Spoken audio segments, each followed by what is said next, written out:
Ayan, meron tayong pinatubong kamatis dito, malalaki na oh. Ita-transplant na natin sa medyo malaki-laking paso. Mga paso lang kasi yung ating pinagtataniman. Wala naman kasing taniman dyan oh. Ayan, oh. Kita nyo guys, walang taniman dyan. Ito'y parkingan yan oh. So mga paso, timba lang yung ating pinagtataniman. Ayan, meron na po tayong lupa. Ito yung gagamitin natin. Ito, nakapag-transplant na rin ako dito. Ayan o. Kasi magtatag-ulan na, magmamayo na. So mag-transplant na tayo para tamang-tama sa tag-ulan siguro.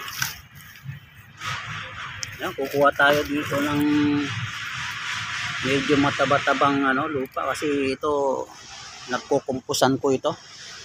Nilalagay ko dito yung mga pinagbalatan ng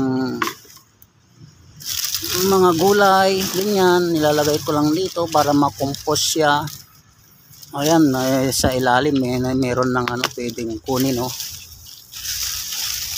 Ayan, mga yan, gulay waste, yung pinaggamitan sa kusina, yung mga balat na kung ano-ano. Kukuha tayo dito para medyo may taba siya, may taba yung ating lupa.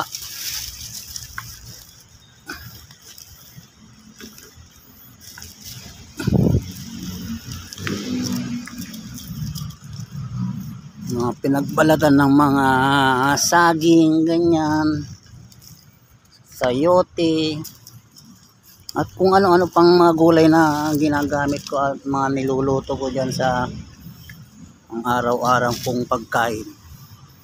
Nilalagay ko lang dito. Ayan o. Sa naman to, cauliflower.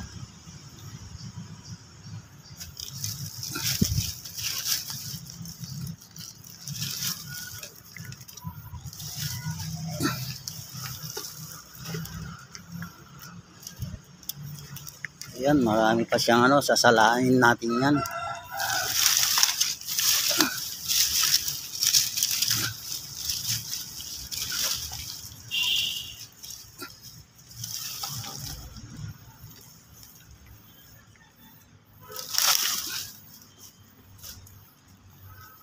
Sasalain natin ito. Sasama natin dito sa lupa na galing din dito.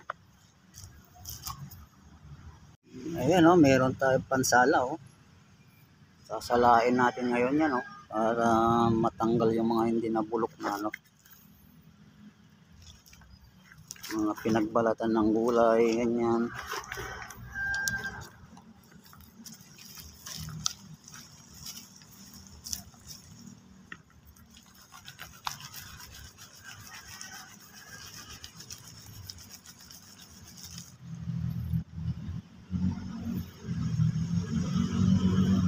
Ito lang.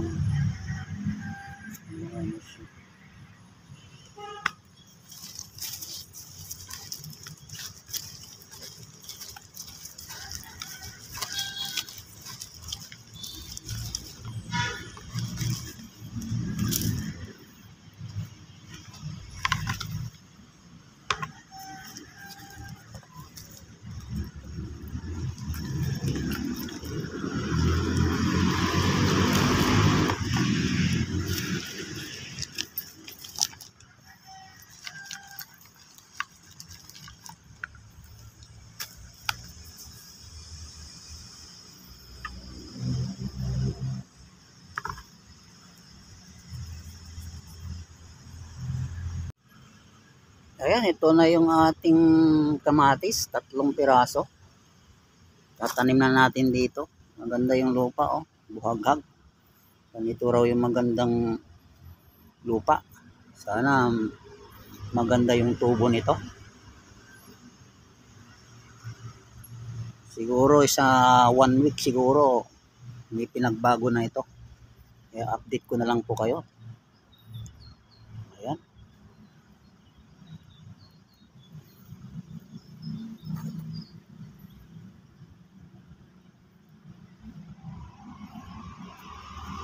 itong buto nito galing din sa ginamit nating kamatis sa pagluluto natin.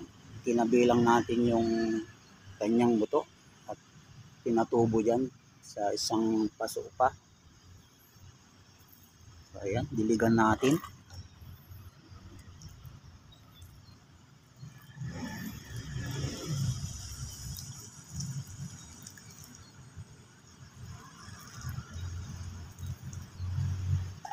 So ayan po, i-update ko na lang po kayo kung anong mangyayari dito. At hanggang sa muli po, salamat po sa inyong panonood. Bye bye po.